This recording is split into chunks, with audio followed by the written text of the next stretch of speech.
There's a good chance many of you have seen the image of the World War II bomber with all of the data points showing where bombers that had made it back home and were shot up where they had been shot up. And you've likely heard the story that initially the assumption on the part of Allied command was, well, these bombers that are making it back that are all shot up, we need to basically reinforce where all the bullet holes are.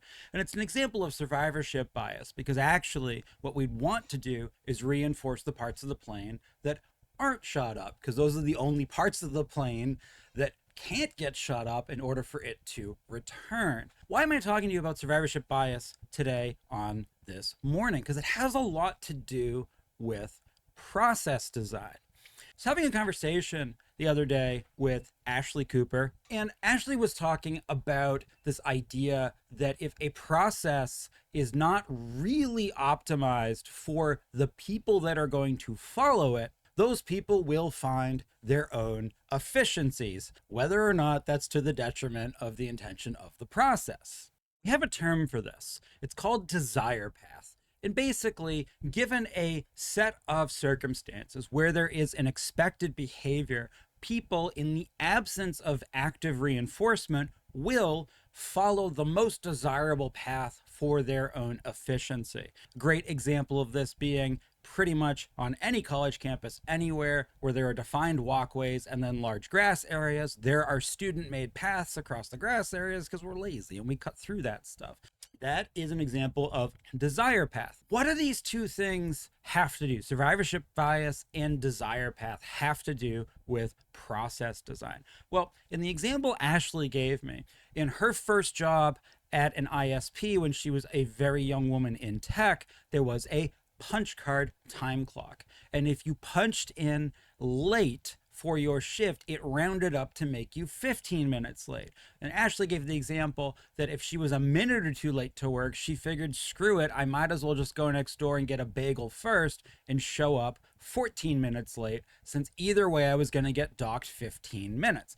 That is an example of desire path. But here's the thing. If I look at that as a process designer and I misapply that survivorship bias, in other words, if I look at that and say, well, the only employees that show up on time must be the best employees, therefore this is a good process, I'm missing out on that data point, just like we almost missed out on with those bombers in World War II. But wait, hang on a minute. Why is this happening? And in Ashley's case, Ashley was optimizing her own process to fit a broken model. Now, this isn't an argument that says that punch clocks or showing up on time are right or wrong. Those are simply operating conditions. It was the process put in place to ensure compliance with those conditions. And so I bring you to my third example. All of you likely know the shopping cart morality experiment. The idea that if you are at a large shopping area with shopping carts or trolleys, we all understand it is objectively and morally correct to return the shopping cart back to the return style. There is no reward for complying with this process, maybe unless you're at an Aldi, and there is no punishment for not complying with this process. It simply is the correct thing to do. As the internet meme says, the ultimate meter of someone's moral character. And a lot of us like to very proudly say, I would return the shopping cart. And there are entire YouTube channels dedicated to basically shaming people who don't return the shopping cart. But here's where a process like that combines with desire path and survivorship bias and highlights actually how flawed it could be. The minute the effort required to comply with that shopping cart return process becomes too high, and every one of you has a threshold, you will drift from compliance. Let's say today I parked really far away from a return style. It just started pouring, raining, and I have the kids with me and the dog with me, and I'm running late.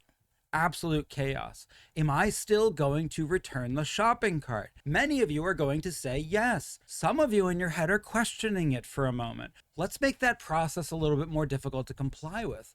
What if you had to go in the store first to get a code that you had to type in to return the cart? How many of you would comply then? especially in unideal conditions. I think it would drop off significantly. Many of you would choose a compromise. You might prop the cart up on the curb or find a collection of existing carts in an empty spot and put yours into that, because you're finding a sort of moral compromise that is as efficient as you can make it while still feeling like you're sort of complying, like Ashley did with getting her bagel. And that is process drift. And I bring all of this up because all of us at our MSPs, our vendors in this channel, we are process heavy. Automation requires us to be process heavy because that's what we're automating. In fact, that's an entire discipline in engineering school around manufacturing and industrial process design.